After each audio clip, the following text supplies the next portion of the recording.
Hi guys! Ito nga ang Ate Ana Pogs nyo at naisipan ko nga pala pumunta ng bayan para bumili ng foil curtain na kulay gold para sa gagamitin naming pictorial ng lola at lola ko dahil nga nakaabot na nga sila ng 50 years at dahil daw sa 50 years ay tinatawag na daw yun na gold anniversary. Ito nga at isa lang yung nabili kong foil curtain at kulay gold nga yung napili ko dahil nga yun nga yung nasabi ko sa una is gold nga yung kailangan din natin na background para sa kanilang gold anniversary. Medyo maliit nga rin pala yung size nito kasi nga talaga isa lang naman yung nabili ko dahil yun nga lang yung aabuti ng budget ko.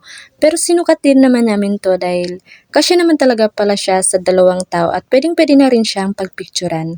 Nais ko na nga rin yung ring light para maliwanag naman yung ating pagkukuhanan ng picture. Habang nga inaayos ko yung mga gagawin ng lolo ko, ito nga pala at may sumisilip din naman sa akin ng bata. Nakikita pa pala siya sa likod ko.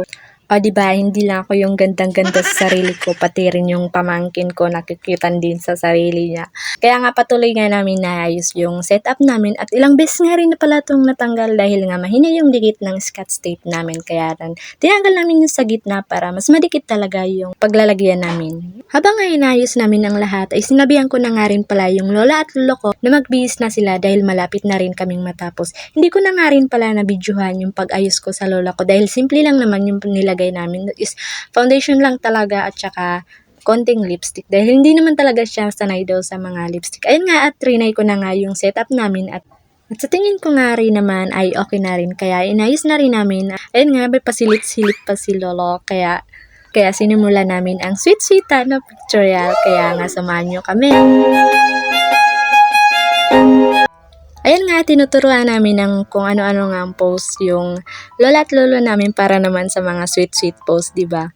Dahil nga simple lang yung ganap namin, hindi rin namin na binasta-basta yung pagkuha ng litrato sa kanila. At syempre sa sobrang kasiyahan kanina, nakalimutan pala namin yung mga accessories nila. At heto nga yung isa namin na pamangkin naman na kulang pa talaga yung flower base pa talagang gusto ipadala kay Lola, diba? Akala niya kasamat pa talaga yun. Syempre nga dahil low budget naman tayo, kaya nga DIY muna yung ginawa namin na bulaklak ng lola namin. Yan na lang. Sila At pagkatapos nga ng kung ano-ano ng post namin, ewan ko ano nangyari kay Lola. Wala ka naman na atang hinahamon. Yun.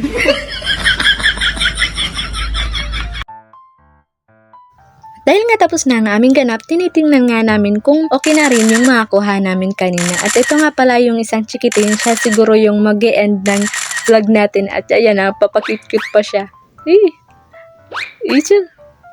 Sa last part pala namin ipapakita yung makuha namin kanina. Kaya naman salamat sa mga nanood at nakisama.